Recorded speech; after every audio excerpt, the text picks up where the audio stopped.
Well, we finally now, it looks like, have some financial details on what Stanford, Cal, and SMU to the ACC would actually look like, and it reveals why the conference is potentially actually seriously considering the three. Welcome into the channel. I am John Kurtz. Here on this channel, you're going to get college football, college basketball, conference realignment, all from a Big 12 slant. So please consider subscribing if you have not. I am live on Wednesdays and Sundays, and I give you extra content like this throughout the week as well. So please like the video, comment, subscribe. You can support the channel on Venmo at John-Kurtz-4.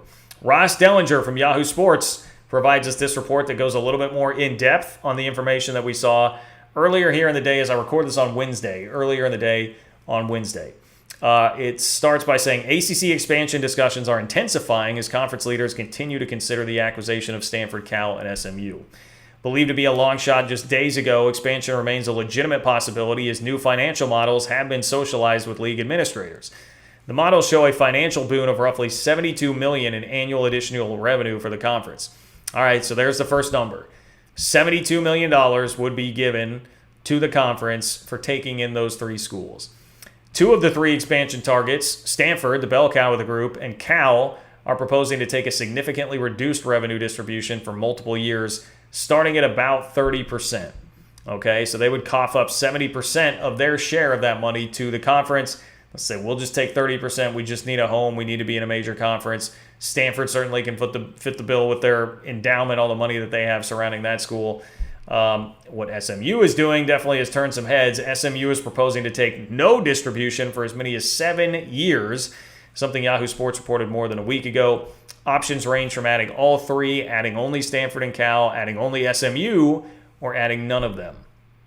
The additional revenue that the new expansion targets would forego is money to current ACC members. So yeah, any money that they're not taking out of that $72 million goes right back to the ACC to distribute however so that they see fit. That's been the biggest issue. Florida State has been clamoring for more money, however they can get it, different revenue sharing, all of that. This, I suppose, could be a vehicle to get Florida State some money. Over the next 72 hours, administrators are expected to discuss what is the key issue in the expansion debate, how the additional revenue will be distributed. More meetings among ACC admins are planned for this week, including a call with presidents on Thursday, as well as a separate meeting with athletic directors. The timeline is murky, but a financial decision is expected as early as next week. Several sources expressed confidence in a reversal of a straw poll taken 2 weeks ago. That vote needed 12 of 15 votes for approval, and there were 4 dissenters: Florida State, Clemson, North Carolina, and NC State. Money and how that is distributed is the factor in changing minds. The ACC's TV contract with ESPN includes a pro rata clause. The ACC would stand to earn about $72 million in new money with the 3 expansion shares. Cal and Stanford have agreed to take each about 30% of their $24 million share, or roughly $7 to $10 million. Huge fall off there for Cal and Stanford, which were making up around 30 in the Pac-12. They would drop down to $7 to $10 million a year just to get into the ACC. That's pretty comparable money to like being in the Mountain West. So it would be financially that, but it would be easier to stomach for those schools to be in the ACC as opposed to slumming it with people and schools that they look down upon in the Mountain West. After Cal and Stanford's share and travel costs are offset, the ACC stands to earn at least $30 million in revenue to redistribute, likely through an incentive pool based on athletic success. The incentives are expected to be heavily weighted toward football success, including things such as winning conference championships, final top 25 rankings, and bowl assignments. However, negotiations are ongoing regarding a distribution method for the additional revenue. That extra 30-some-odd million annually distributed evenly to all schools is a fraction of a Power 5 budget. Okay, so $2.2 million. If they were to just kick it out evenly throughout the conference, it's only $2.2 million per school, which is in large part why they want to make this incentive-based and give the biggest brands in the conference, as I hop back into the article, notably Florida State and Clemson, have for months publicly and privately encouraged a revenue distribution model based on athletic success as well as TV viewership. But that is one small portion of the conference revenue. The largest portion will continue to be spread evenly among schools.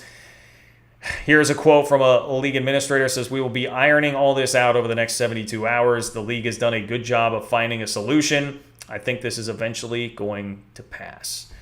Very interesting stuff there. Looks like this may actually go through. The ACC may add the 3 schools, and they may be able to get I don't know what the max would be there if you got the 30 million pool. If you have the best TV ratings, Florida State goes to the playoffs, something like that, how much more they could make. But that would at least perhaps be a little feather in the cap of Florida State to try and appease them in the short term. It still feels like long term they're going to be gone. But these are interesting details, and the ACC right now is getting creative, which I kind of commend them for. One, this would be giving you some schools to help soften the blow if a Florida State and a Clemson did leave eventually, I suppose. But even in the short term, it's a little bit of a concession to try and keep everyone a little bit more happy, and the university presidents will certainly be happy adding the academic prestige of places like Stanford and Cal.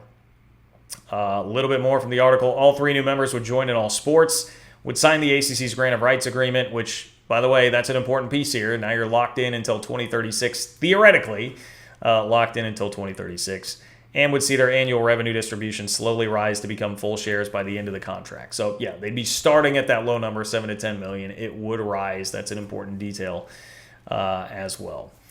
Okay, that's your ACC update from Ross Dellenger. Great reporting at Yahoo Sports. Again, please subscribe to the channel if you have not. College football, college basketball, conference realignment from a Big 12 angle here on this channel.